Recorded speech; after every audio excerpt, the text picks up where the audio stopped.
Здравствуйте, меня зовут Гаспарян Граф, я ученик 7 класса школы НБО гимназии, город Алдан. И сегодня я хочу вам представить результаты своей исследовательской работы по теме сопоставления малых жанров фольклора разных народов. Актуальность. Интересным источником для изучения традиций своего народа является фольклор. Мы считаем, что наше исследование является актуальным, так как фольклор каждого народа своеобразен и уникален, имеет свою неповторимую специфику. Цель исследовательской работы, используя принцип сопоставления, сравнить малый жанр фольклора русского, якутского и армянского народов. Задачу вы видите на экране. Также на своем экране вы можете видеть план моей работы. Фольклор есть явление исторического порядка. В нем отражается все, чем жил и что переживал каждый народ в разные времена.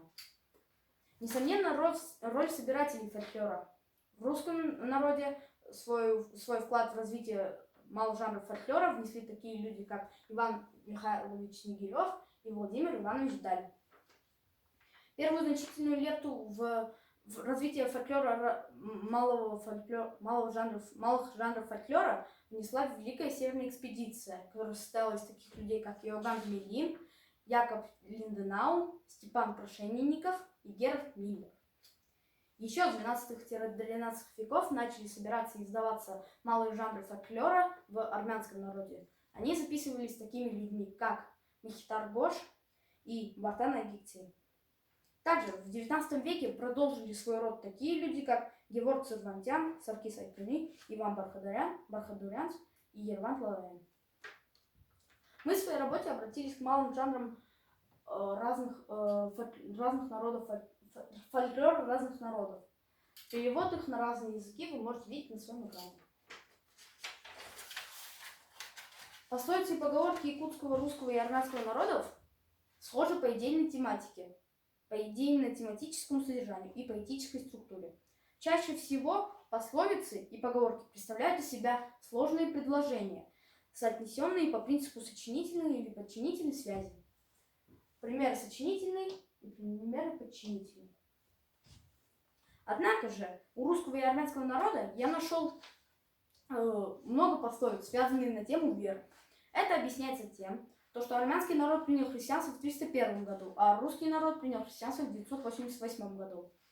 В 17 веке якутский народ тоже приблизился к христианству, что их приблизило к русскому народу. Особое место в народном творчестве занимают загадки. Образы загадок помогают познавать окружающую среду, развивают смекалку и находчивость, явления природы и общества, развивают воображение и наблюдательность. Обращают на себя внимание загадки, основанные на олицетворениях и на отрицаниях. Самый нежный и трепетный жанр фольклора – это колыбельные песни. У русского и якутского народа они были импровизированы. То есть то, что приходило матерям в мысли, они это и пели своим детям, чтобы они сладко засыпали. Поэтому собирателям фольклоров было очень сложно их собирать, потому что они, как я уже выразился, созданы на импровизации. В армянском же народе все было давно записано, и поэтому их давно и издавалось.